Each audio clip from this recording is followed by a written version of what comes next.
SubhanAllah, if you look at how Allah subhanahu wa ta'ala made the human body, there is an astounding amount of precision that goes behind the genetic programming of every single cell that comprises a human being.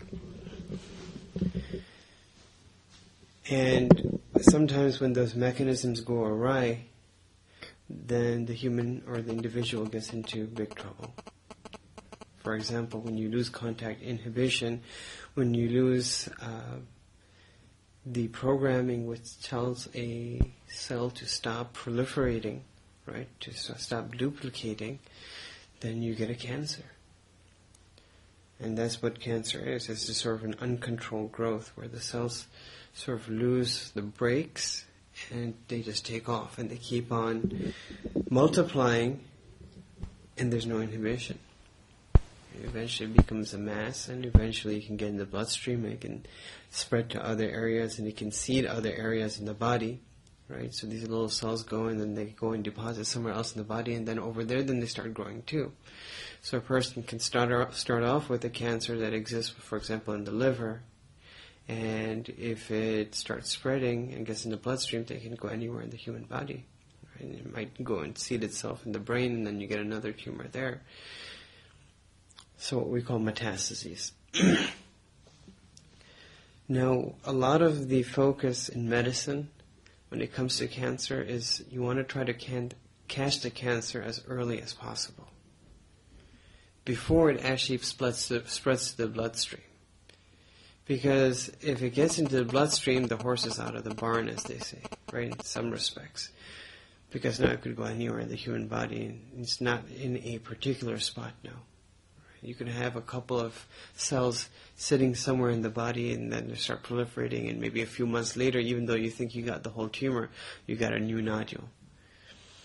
So the idea is that you want to catch the cancer early. If you catch it early, then it could be curable, right? So if you catch it and it's just a couple of cells which have sort of gone bad, then if you were able to just take those cells out, right, in the surrounding tissue, then the cancer's gone.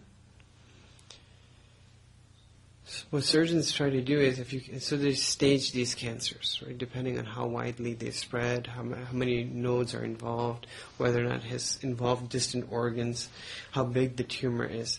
But if it's a very early stage, right, if the cancer is at a very early stage, what the surgeon can do oftentimes is they can go and they can cut the tumor out. They can cut the cancer out.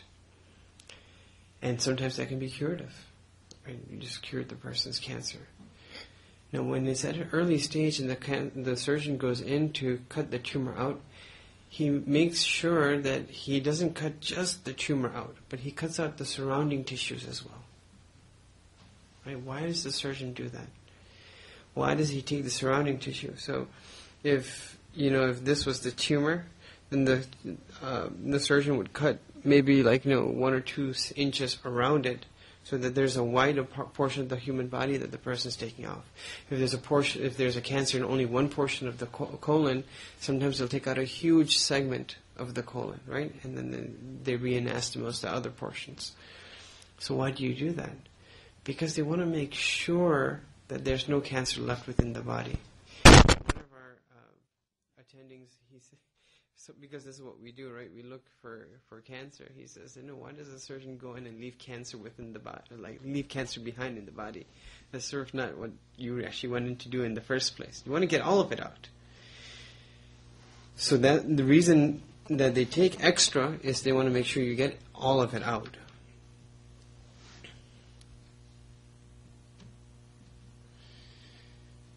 And to make sure that they get all of it out is when they take out that bigger portion of the bigger than the cancer itself, right? They take out the surrounding tissues. Then on the edge of the tissues, they also take small samples, right? We'll take small samples and you'll check to see if there's any cancer there. Maybe there's 1 cell there. Maybe there's 2 cells. Maybe there's a little bit of a growth there. And if you find cancer there, then it's very likely that there's some cancer also left behind in the human body. Then they have to go back and cut more out. Right, and so on and so forth. So they're very careful, right, that they don't just remove the tumor, but they remove what goes around it. Now, there is a cancer which has devastated untold lives of Muslims, right? Untold numbers of lives. And that's what I actually wanted to talk about today. What is it? It's actually something starts with an I and ends with a T, right? Internet. Our teachers say this is into the net, right? This one thing called the internet, Allahu Akbar Kabira, has caused so much damage to the Muslim Ummah, I cannot tell you. Right? It causes so much damage. I cannot tell you. I mean, so many people who are righteous, they want to progress, they want to become pious, they want to lead good lives as a good Muslim, but the one Achilles heel that they have is the internet. It's their downfall. Right? It takes giants and it chops them at their knees and then they fall down. It's such an addiction that even when a person wants to let go, they're striving, they're desiring, they're yearning, they're longing to let go, can't let go. Right? It becomes that addictive and it takes over people's life to that extent. And when you think about who's being infected by the internet, it's not just, the young 20-year-old college student who's going to, bad websites with pornography, for example, on the website. That's not the people who are being affected negatively by the internet. The old are affected, the young are affected. Those who are married are affected, those who are unmarried are affected.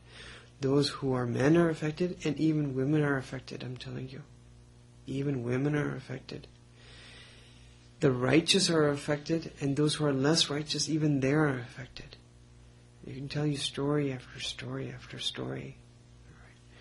And recently, some of those are probably not, best not even to mention.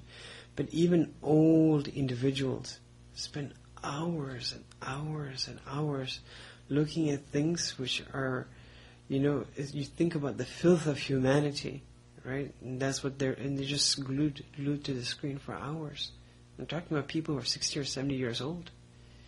Grandmothers, grandfathers, that age, just can't get away from it. So it's something which has, when recently I just came back from Hajj, right, alhamdulillah, and I got to spend some time with my own Shaykh. And most of the time that we spent talking, right, I didn't have a lot of time with him because he was also very tired, he was very busy. But most of the time that I had with him, we actually just talked about this, about the internet. Because that's how devastating it is for the Muslim Ummah. When you talk about spiritual physicians who are trying to get people to move along on the path closer to Allah, there's very few things which has affected so many people so pervasively as the internet. And so what he told me, he said, this was his words, he said that this is a weapon of mass destruction. Right? These are the WMDs of Shaitan. Shaitan, that he has this internet, he could just basically go on vacation. Right? Because, so almost everyone is affected. It's extremely detrimental. And I don't even have to go into telling people why it's so detrimental, because everyone just already knows to themselves, right? How it's affected themselves in their life so badly, right? Why they do and say and experience things that they would never have done in public, but they do on the internet. So I don't really even necessarily need to delve into that subject. بَلِ الْإِنسَانُ عَلَى نَفْسِهِ بَصِيرًا, as it comes in the Quran. But a human being, he knows very well to himself how much water he's in. What is the reality of this internet? Why is it so addictive? If you think about it, right, it's a nafs's paradise. It's the nafs's paradise. Why? Because the nafs doesn't just like one thing. It always likes change. It likes novelty. It likes, something new. It likes to jump from one thing to one thing to one thing. That's why, men who are extremely hedonistic, they don't stick with one woman, right? Then they jump from one woman to one woman to one woman to one woman. There's stories of these kings who've had, 500, 600 wives. Why? right? Because when the nafs is out of control, it doesn't like to stay any place, right? It's always jumping from one thing to another. And what the internet provides is exactly what the nafs is seeking, right? Even with television, right, the nafs is not in total control, right? Because yes, it keeps on changing images, and and you look at cinematography and some of the things that they do, where they don't focus on one image for too long, and they keep on cut this image, look from a different angle, cut this image, look from a different angle, and all of this is just to keep the person engaged. And that's why you have ADHD and people with deficiencies in their attention span. It's just because people's nafs are so spoiled now. They're so spoiled that even TV is not enough. But the problem with TV, right? People have 150 channels, but even 150 channels is not enough for the nafs, right? It wants more, and that's why when you jump into the World Wide Web, right? It's actually the web of shaitan. When people jump on the web, then they say there's like quote unquote unlimited possibilities, right? The nafs can just keep on going and going and going and going and going and going. Nafs can get tired, right? But then, there's always more possibilities and more websites to be had. Every so many minutes, there are new pornographic sites which are going up. Probably, every day so many new websites go on. So there's this sort of abyss which is created in the internet.